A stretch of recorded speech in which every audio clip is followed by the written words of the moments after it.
monthly ang payment, 3 months, 6 months, at 12 months. At sa unang loan mo, 10,000 pesos po kaagad ang mauutang mo. So, yan po yung nakita ko na bagong loan application sa Facebook. Kaya kung hindi mo pa po ito alam at hindi ka pa aware sa loan application na to, panoorin mo to hanggang dulo para malaman mo kung legit yung kanyang monthly payment. Ang pangalan nga pala ng application na to is si Tala Loan Up Philippines. Ibang Tala po yung Tala Philippines at iba rin po yung Tala na to. Pero let's see kung siya ay monthly ang payment. Kasi dun sa ads niya na nakalagay po sa Facebook, 10,000 pesos tapos monthly. Yes, 3 months, 6 months, 12 months ang option. Kaya samahan niyo po ako na alamin kung legit itong loan application na to, kung okay utangan at magkano ba talaga ang pwede nating mautang sa kanya. Kung 10,000 talaga, aba, ay goods yun. Mare-recommend ko sa inyo. Eh, what if nga kung hindi? Kaya alamin natin kung anong meron sa application na to. Kaya kung gusto mo ng mga gantong video para maging updated ka, just click the subscribe button, turn on the notification bell, and be updated sa aking mga latest upload. At nag-announce na po ako ng 5 lucky winners natin ha. Kaya sa mga hindi pa dyan napipili,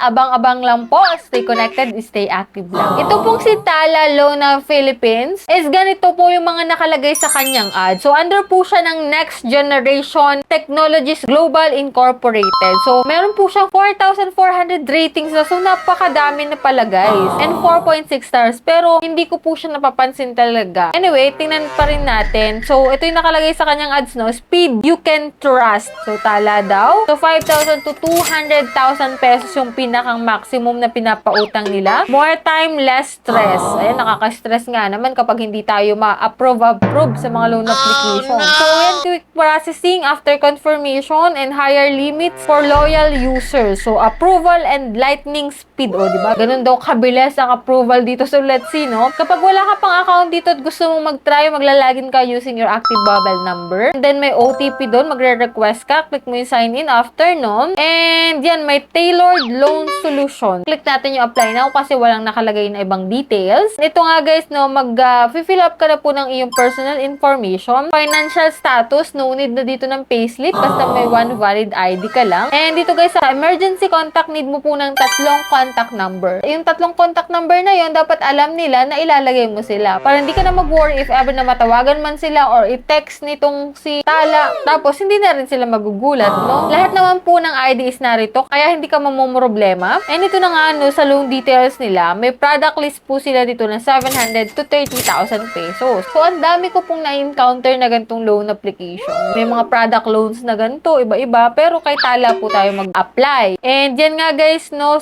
kay Tala, instant 10,000 naman. So, same din po yung nasa ads nila. So, 10,000 din yung nandito.